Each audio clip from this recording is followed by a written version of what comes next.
All right, so thank you for now.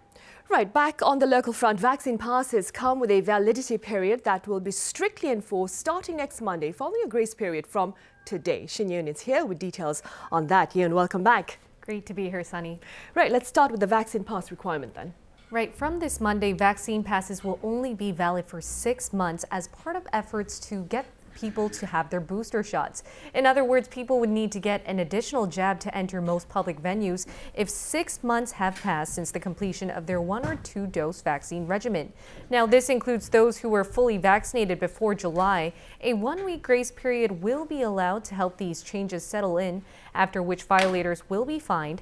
As always, people can verify their vaccination status when entering venues like restaurants and cafes using the KUV mobile app. The app shows whether the pass holders have been fully vaccinated for more than 14 days or whether it has been over 180 days since their last jabs. Vaccine pass readers will sound off a chime if a person is not fully vaccinated or if his or her certificate has expired. To avoid any complications, authorities have asked everyone to update their KUV app to the latest version in advance, and authorities will also expand vaccine pass requirements to department stores and large supermarkets from January 10th. And they will also extend them to 12 to 18-year-olds from March 1st. Right. Meanwhile, Ye-EUN, also as part of containment efforts, COVID-19 prevention measures, like we mentioned last week, have been extended to mid-January, right? That is right. Tell us more. Right. So social gatherings are still limited to 4 people nationwide, while businesses, depending on their type, have to close at 9 or 10 p.m.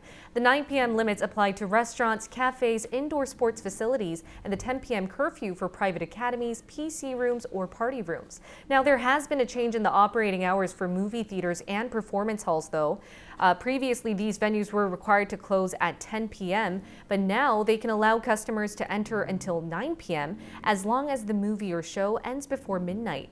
Now, all these restrictions will be in effect until January 16th. Right, January 16th. And what is the latest, Ye-EUN, on the Omicron front here on the local front? Right, so today we've identified 111 new Omicron cases, bringing the country's total figure to 1,318. Now, the majority of these cases reported in the last 24 hours were imported. Most were traced back to the United States, followed by Canada and the Philippines. In just a month, Korea's total Omicron tally has surpassed 1,000, which is a transmission rate 2.5 times faster than Delta. Now, this has prompted President Moon Jae-in himself to share his personal concerns in his final New Year's address. 오미크론 변이로 인해 전 세계의 신규 확진자 수가 연일 역대 최대를 기록하고 있고 국내에서 우세종이 되는 것도 시간 문제일 것입니다. 정부는 이 고비를 넘어서는데 총력을 기울이겠습니다.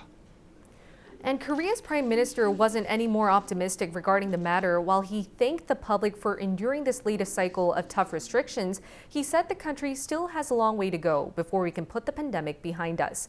Take a listen to what he had to say. We've entered year 3 of the pandemic. Vaccines and treatments had given us confidence that we found a way to return to our normal lives.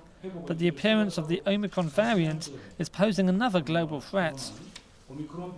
However, the recent uptick in cases may be partly due to Korea's adoption of a new PCR test kit that can detect all 5 variants of concern, including Omicron.